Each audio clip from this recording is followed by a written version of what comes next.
I'm Fred McNeil, and you're watching QAC TV. Thank you for joining us. This is a show called Veterans Stories.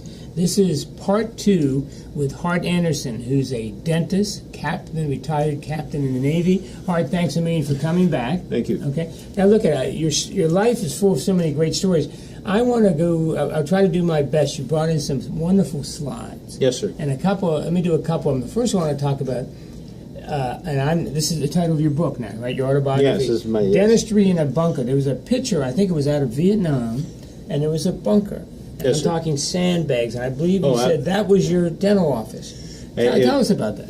That was a 10 by 10 die marker bunker, which essentially is an attempt at making something that's wood blast proof. Okay. So incoming rockets. Yeah, and well, mortars particularly, but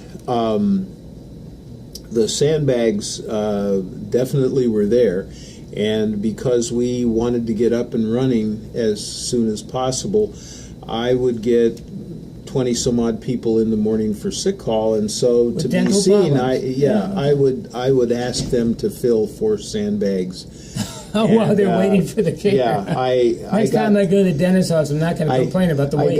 I got severely criticized for that because they said that wasn't the purpose. Cruel and unusual punishment. Yeah, so actually it took us about 10 days, myself and my 2 technicians, to fill the majority of those sandbags and bunker it in. What's it like? When I go to a dentist's office now, there's piped-in music, there are wonderful receptionists, there are magazines. Very often now there's coffee or tea. Yeah. And it's a nice, delightful waiting room.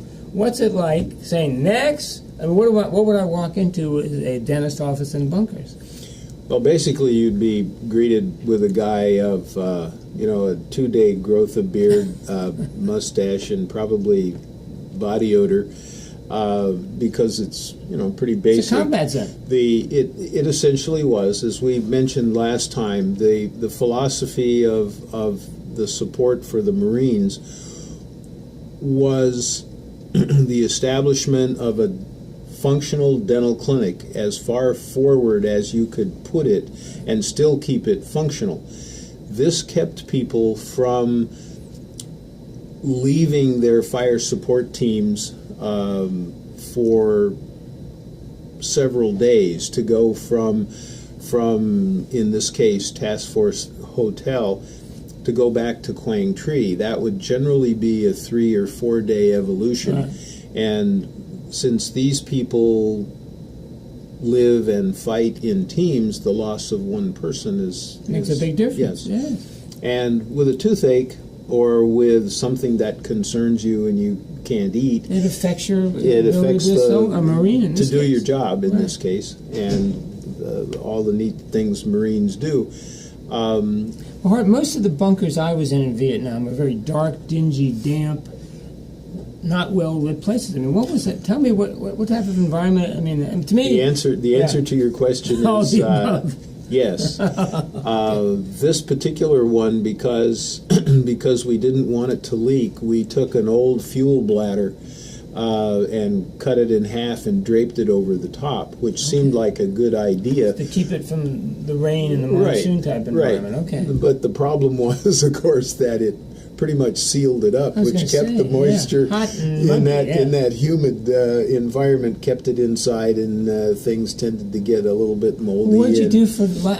What type of floor? Dirt floor? It was a bunch of pallets, wooden laid down, right, and they were sprayed with I think it was malathion and diesel fuel to keep the bugs from crawling around. Now, I know nothing about dentistry, but I think every time I have a dentist, he pulls over this usual. What'd you do for lighting? You had all portable stuff? Yeah, I had essentially the same kind of light that you would have in a dental office. Run off a generator or something. The instrumentation, we didn't do a lot of surgery. If we had to take wisdom teeth or repair something, we did that. And if it tried to keep it very simple and Okay. the least This amount was of cleaning and pull out. Absolutely. One of the biggest things that we did, which was, I believe, a big service. People who were going on R&R and rotating out, we tried to get them in and give them a prophy, clean up their mouth. Clean them up a little bit. Best, sure. That's pretty good. Ever come under attack while you're doing any type of mortars or anything? Not really. Okay. I mean, you could hear fire, you could hear things going on. So you knew you were still close to the front lines. Oh, the ground used to shake when the Rolling Thunder guys used to do their thing on the Ho Chi Minh Trail, and the biggest problem we had, and I don't know whether the slides that I gave you show it, but there's obviously we didn't have facilities inside the bathroom facilities inside the bunker or in Charlie Med. And so there was a affectionately known as a two-holer right outside the clinic, and we were on the edge of a cliff, and they had cut an area and then built these bunkers on there. The idea was, like the fire support bases, to put the fire support bases on the top of the hill, because to hit it, it was like trying to put the tiddlywink into a cup. So, our biggest enemy were the helicopters that used to come and go from the medevac pad, which was right at the back of the clinic. And it was also a game because they used to come down and break, which put a tremendous amount of prop wash down. And if you were in there, it would likely to tear the engineering stakes out, and it would go rolling down the hill. That was, when you heard the helicopters coming, you didn't want to be... Hold on. Hold on. Well, no, you didn't want to be in there, actually. Okay. And how many Marines would you say a day? You said sometimes as many as 20 lined up? We'd screen probably 15 or more in the morning, and then during the day, we'd probably work through about 15 to 20. Busy schedule under interesting conditions. They were. It was, and I think that we earned our pay, and I bet you guys did.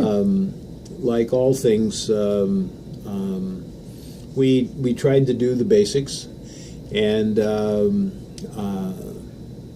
I got to have a very special respect for the Marines. Not only the Marines, but like I say, that's not the easiest. I know nothing about dentistry. I have a feeling worrying about helicopters, mortars, standing on. Well, while we were far forward, and I did visit fire support bases and did a lot of civil action from that area, which is another whole thing you might be interested in. We're going to talk about that's going to be my next photograph. We'll talk about. There's always things that you have to be aware of when you're with people, in special situations like the Marines, because when you'd try to do your best for them, you had to realize that they were eating C rations, which is very high in carbohydrates, and if they don't have good oral hygiene, you get decay and things. So you would give them a toothbrush. So and they would, you would find, they would look at this toothbrush and take it and look at you like you've done the greatest thing in the world until you realized what you had really done. He was going to use that toothbrush on his weapon. That M16. So you give him another toothbrush for his teeth. And you say, take this, hold on to the solid handle and take the fuzzy end and rub it around in your mouth occasionally best you can. Different conditions. And I guess we did okay, because they used to invite me to their birthday on the 10th of November, and they'd troop the colors, and I'd cry like a baby. So you were not only cleaning the teeth, but you cleaned the M16. We think. You have to have priorities, sir, and I think your buttocks over your dentition was probably just fine. Yes. Hey, Hart, there's a couple more pictures I want to ask you about. One of my favorite is a picture of you, a very young Hart Anderson, leaning over a Vietnamese civilian. And tell me about your efforts with the civilian population. I mean, here we are. I mean, when you volunteer once to do something, somehow you're just on a list, and you keep getting these things. I did as much or more civil action, and I was proud to do it. Explain that. You would leave the base, or yes, sir. Well, actually, not only would I go with the Navy, with the Marine Corps, but they would loan me to the Army because the PsyOps, psychological operations, was run by the Army, and they had very active programs. To win the hearts and minds of the absolutely, and that's exactly what it was. And some of them was almost laughable. But again, when you have an interface of cultures, one of the first situations that I was faced with, I was brought in to see a woman who had a toothache. Okay. This is in a village, or is this? It's kind of in a field. Okay. It was a cordon operation. We're not totally altruistic in these situations. What we want to do is convince Aunt Min that we're really friendly and good guys, and she's likely to spill the beans and tell you where Uncle Twok buried the RPGs, the AK-47s or whatever.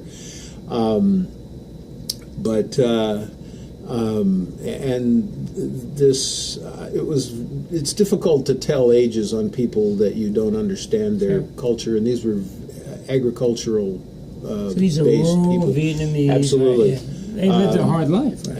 Absolutely. Subsistence farmers, right? Right, absolutely. And she's holding a young child, and she has this lump in the side of her face, and I realized that she had betel nut in there. They chewed all the time. Yeah, right? And they chew betel nut. Right. And so I asked my translator, I said, how... And he said, spit, no. So I looked at her and I went, no. Yeah, okay.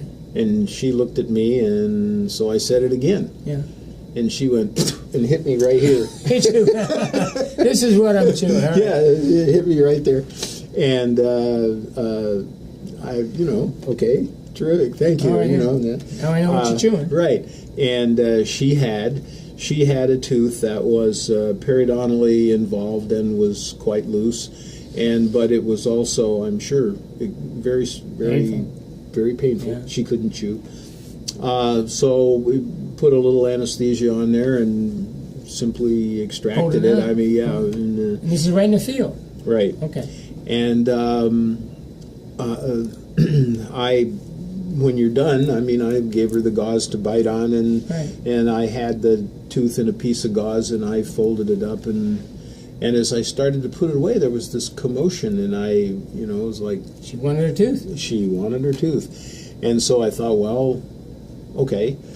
So it was a small tooth, I'll tell you this to start with. Right. And so I put it back in my hand and gave it to her, and she took it and swallowed it. You're kidding me? Swallowed it too? Swallowed it. Now, is this the idea?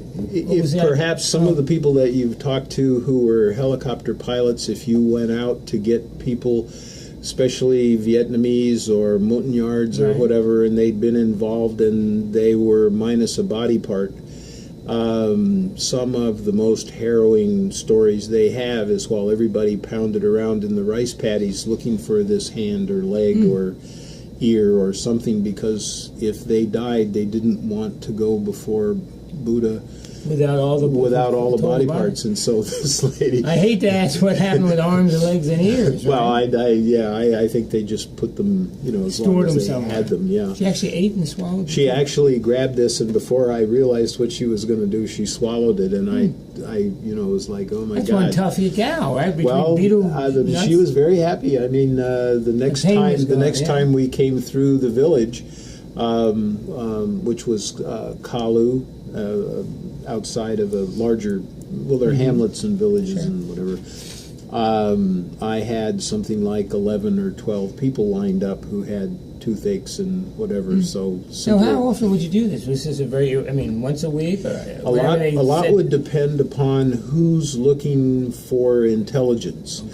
Okay. So while you're doing the dentistry, the psych ops guys Yeah, they're handing out things, talking to people, sort of doing some politicking. But at the same time, you would get a certain feeling about who's in the environment, because you'd go through and there would be young men there, maybe 4 or 5 of them, and then the next time you'd go through, there might be, they're either gone or maybe there's a dozen or 2 dozen. So I'm sure that I cured some dental problems for the VC or maybe the NVA even. Just a question. What did the rule... I was with the Montagnards in Pleiku, but I never saw it through your eyes. What did the Vietnamese do for dental care? I mean, was there a local medic or something in villages, or it was not an issue, or what? Before a lot of the conflict began to happen, their care, especially for dental things, were done in medical clinics by people who had some kind of idea, and it was largely extraction. But these people had essentially no option. And even though when you try and do things that are positive and good for people, because we gave them cases and cases of C rations, the problem is, if they don't understand the relationship between dental plaque and we created a whole other problem. Hygiene, we're giving them food that's meant for somebody in combat, so it's high caloric and it's based upon simple sugars and whatever. And these people have no idea about brushing your teeth because their diet doesn't contain the kind of things that cause caries. So you give them this, and then their little kids have essentially rampant caries, and they can't understand why their kids' teeth are having all these problems. And in fact, we had to talk a little bit about it because they were told by the VC that the Americans were giving you experimental chow. To poison you or do something. Or trying to poison you or cause you problems. Crazy. Another thing, I'm just going to jump for some of the slides here. There's a great, and you're going to have to help me, picture of, it looked like an aircraft carrier. Yes. Going under what I assume is a Golden Gate Bridge. Tell me about that. I mean, were you going on deployment? A beautiful photograph. No, thank you. That... After I had numerous opportunities to go back to Southeast Asia, and after I spent some time with the Marines, I went back and made circles on the Oriskany on Yankee Station. Now explain that. What does that mean? Make circles? Oh well, you're with the Marines, you're ashore, and when you're on an aircraft carrier, the planes are flying off and doing their air interdictions, right? And Yankee Station was off the coast of South Vietnam,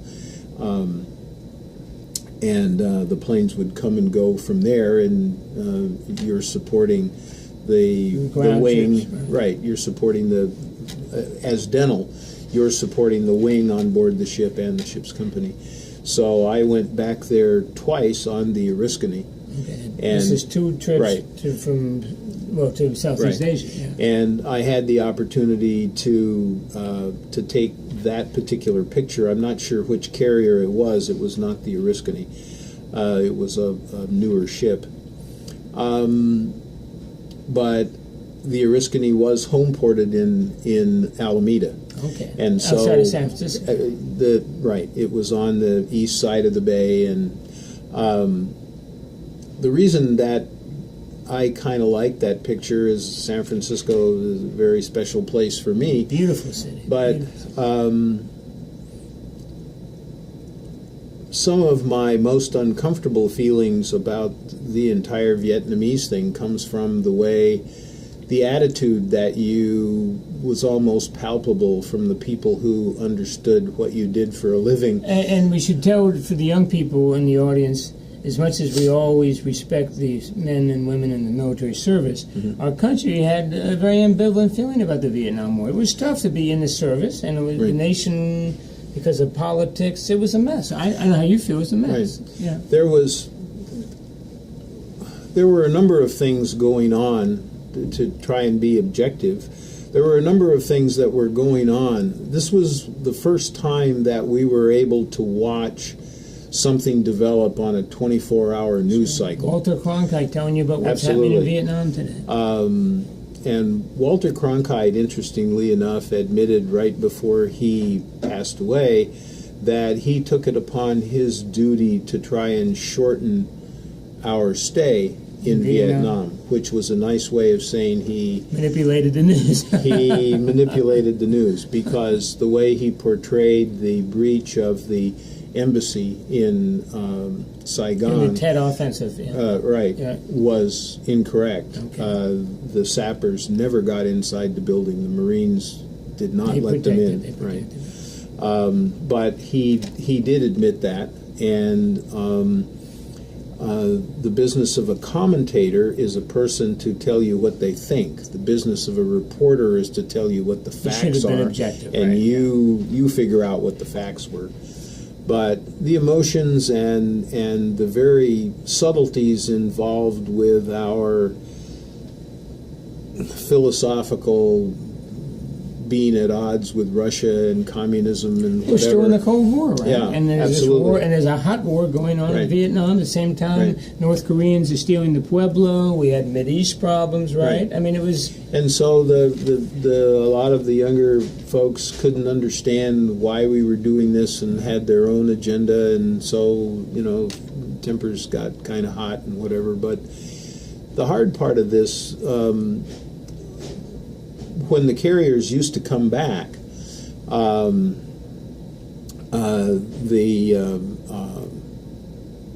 the boats in the harbor, the fireboats and they would shoot out spray, and it would be red, white, and blue, and the horns and everything. Yeah. At the time that stopped, unfortunately, now Senator Feinstein was the mayor of San Francisco. Mm-hmm. And a lot of that just came to a screeching halt. It always amazes me, Hart. We asked the young men and women to put their lives on the line. Now, let's stay away from the political issue, but just the fact that we're asking you to either defend your country or represent your country. We can't welcome them and say thank you for serving, whatever. I mean, come on. That still goes on, which upsets me a little bit. Look, you might not agree with the war, but by golly, the young men and women who wear your uniform for your country, you respect them and you thank them. My personal opinion. I don't know how you felt during the Vietnam era. Absolutely. And unless you've been part of it, and unless you've worn the uniform, it's a little bit difficult to try and explain to somebody what the cost of being in the military actually is. It isn't simply a dollars and cents kinds of things. It's a year of your life when you're stationed over there, right? Well, you're doing things with the permission and the expectation of your government to do things your mother probably wouldn't like. No. And so when you come back, you've kind of dissed your mother. I mean, and so there's a certain amount of guilt no matter how you look at it. Sure. And being forgiven by the society that sent you out to do that is almost paramount to getting kind of you back together with your life as a civilian again. I think one of the things, and please comment, we're going to have to address as a nation, I think you and I talked about this off the air before, because there's no draft, because there's no war tax, most Americans, for our current, what's going on in 2015, military efforts over the last 10 years, have had that sacrifice none whatsoever. And then less than 1% of our people wear a uniform. And you feel like saying, well, look, if the nation's will was to do whatever we've done, by golly, there should be some type of sacrifice, whether it's a war tax or maybe we have to look at the draft again, and all the young people yelling at me as they watch this. But look, if you're going to send 1% of the population to fight a war, shouldn't the other 99% have some type of commitment, some way or the other, besides just voting for somebody to say continue? And the Vietnam thing, it was tough because we had GIs and Marines and Navy, Coasties, whoever, coming back to the United States during the Vietnam era, and you know what? It wasn't always attractive, their return, in terms of the reception. It's a little trite now, but it's very true. Not all wounds bleed. No. And a number of people came back in Vietnam, Korea, and certainly from the Middle East, and they're scarred emotionally. Sure. And we can't give these people the best medical care, dental care, GI school benefits, and something's wrong with the system. I don't know how you feel. Well, the system's there. It simply needs to work more efficiently, Sure. and I wish I could say authoritatively, but I mean, I feel that the system is in place. I feel that it is well manned by people, at least the ones I know are very good providers of health care.